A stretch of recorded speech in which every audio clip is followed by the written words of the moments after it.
Consoude Symphytum officinale borraginacée. Description.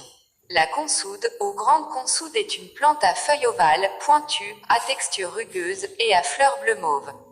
Elle pousse de préférence dans des zones humides et fraîches, et ses feuilles, tout comme sa racine pivotante qui s'ancre profondément dans le sol, peuvent capter et retenir de grandes quantités d'eau. La petite consoude se distingue de la grande consoude par la couleur de ses fleurs qui sont roses ou de couleur crème.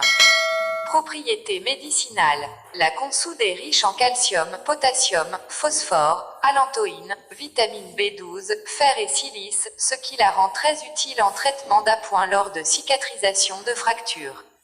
On utilise principalement la racine.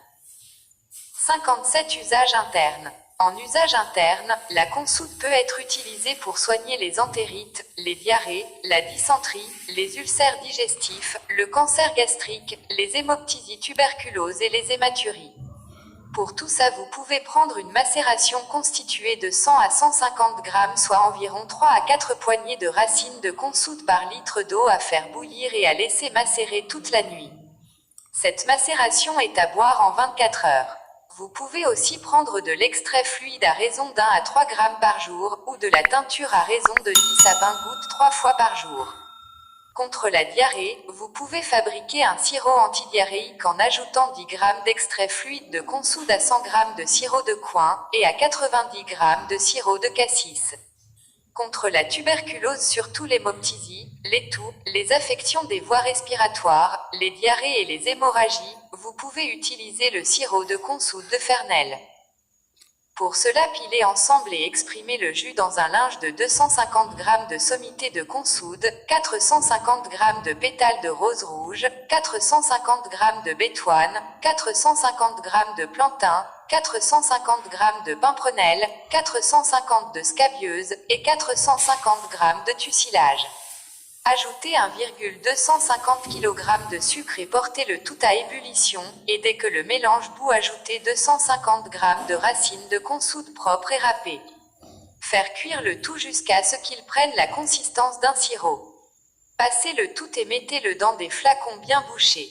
Usage externe. En usage externe, la consoude est utilisée pour soigner les plaies. C'est un excellent cicatrisant, les brûlures, les escarres, les ulcères des jambes, les crevasses du mamelon, les gerçures, la métrite, la vaginite, les leucorrhées, ainsi que sur les fissures anales.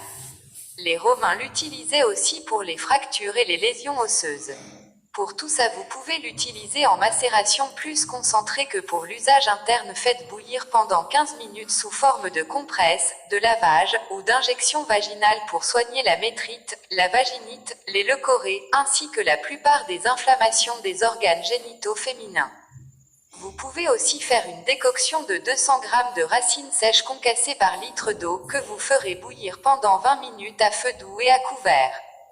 Vous pouvez aussi vous faire une pommade cicatrisante constituée de 10 g d'extrait fluide de consoude et de lanoline en quantités équivalentes pour 40 g de pommade de concombre. La consoude peut aussi s'utiliser en cataplasme imbibé d'huile pour soigner les entorses.